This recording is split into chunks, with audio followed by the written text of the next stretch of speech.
Fanatics here, back today with a video, and I'm going to bring out a very new segment to the channel. I've recently brought out a new segment as well called 5 Things We Don't Know About a Player from the under-20s or from the junior system, but this is something I'm going to bring out to the channel as well. And I've got my reviews, my previews every week. They'll be happening every week, previews and reviews of all the Warriors games this year, right to the end of the season, as well as my player ratings. I'll be doing those every Warriors game as well.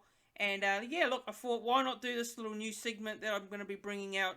It's going to be happening, win, lose or draw, every Warriors game. I will bring this out, and it's going to be called 5 Things Learned. So 5 things learned. What I'm meaning by that is 5 points that I take out of a game, of a Warriors game in particular, that I've learned, and bring it out and give you my thoughts on it in a video like this. So 5 things learned. This is going to be a brand new segment every week, right to the end of the NRL season, from every Warriors game that I watch this year. So today is going to be a 5 things learned from the pre-season trial, and that is the Melbourne Storm versus the New Zealand Warriors. Now, point number 1, Marcelo Montoya and Rocco Berry combination rock solid in the centres. Now, both played outstanding last Saturday. In particular, when you look at Rocco Berry's involvement to set up 2 tries for Marcelo Montoya. I know it's only a first pre-season trial game, but this has to be our starting centre pairing for round 1, in my opinion, and moving forward into this year. So, Rocco Berry was incredible. Marcelo Montoya was awesome. He scored 2 tries, and both those players played well, and they were both standouts. Also in my player ratings video, if you haven't already, go check that video out on the channel. So Rocco Berry and Marcelo Montoya have to be our centre pairing moving forward. Now on to the second point, and it is the halves question remains unanswered. Now, if you look across last weekend's game against the Melbourne Storm pre-season trial, and you look closely to what Ash Taylor and Cody Nikorima produced, and I've got to say, the question remains unanswered in terms of who's going to pair Shaun Johnson in the halves for round 1 against the Dragons.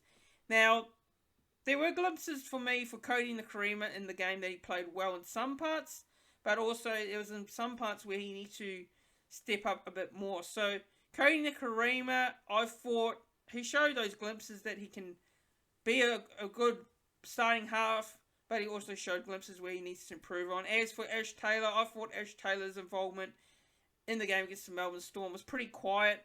Now, yes, it was Ash Taylor's first game in the Warriors colours. I understand that. I get that 100%. But I thought he was a little bit quiet in this first pre-season trial. But if these two do get a selection again for the pre-season trial this coming week against the Gold Coast Titans, we might get to see a bit more from Cody Nikorima and Ash Taylor as well. So we shall see what happens in the second pre-season trial against the Gold Coast Titans if they do get another opportunity.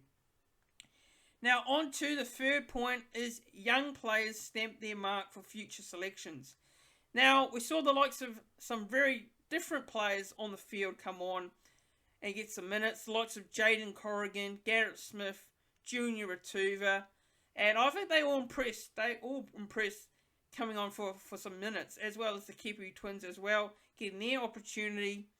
And yeah, look, with injuries and suspensions to occur, look out for a few of these players to get a debut at some stage at this point in the NRL season this year. So I think you could see a few of these players that ran on to the side last week, played a few minutes, may get the opportunity during the NRL season to get their first crack at first grade. So yeah, look, I thought they all played pretty well. They all stood out very well, and I don't think many of those young players made too many errors as well. So they did a pretty good job there as well. So young players stamp their mark for future selections, so look out for those young players. On to number 4, and Bunty Afoa showed his potential. Now, look, I think Bunty Afoa had a very quiet 2021 season. I think the previous season, Bunty Afoa has been outstanding, coming off the bench, adding a lot of impact. But in this pre-season trial in particular, I think he really came out with a point to prove. He played very well. I've got to say, Bunty Foa, lots to prove for a lot of people this year in terms of coaches and probably myself and a lot of fans in particular, that Bunty Foa can still have a good impact on the team, and I think he played very well for me. So, yeah, look, he was very threatening for me when he was running with the ball, and I think maybe a spot on the bench awaits come round 1, who knows, but if he gets another opportunity this week, we shall see in the preseason try against the Titans if he gets another chance. But Bunty Foa shows his true potential after a quiet 2021 NRL season. On to number 5, Eliasa Katoa.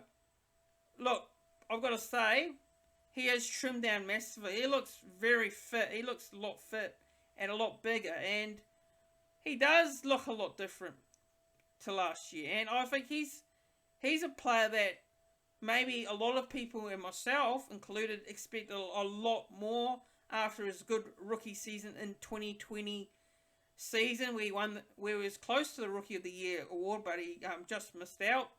And yeah, I think he's getting close to playing back to his best football. He wants to get back to close to playing his best footy, and I think Eliasa Katoa played outstanding as well. So Eliasa Katoa looks fitter and bigger, and he's trimmed down, and he's looking to make amends this season. But let me know what you guys think down in the comment section below. What are your 5 things learned out of the preseason trial game against the Melbourne Storm? Let me know what you guys think in the comment section below. Comment below your thoughts, as well as don't forget as well to subscribe to the channel. Hit that red subscribe button down below, guys. It would be much appreciated, and it helps out a lot. And also, I'd like to thank those who have recently subscribed to the channel. And also, as well, click the thumbs up on the video. Click the like button.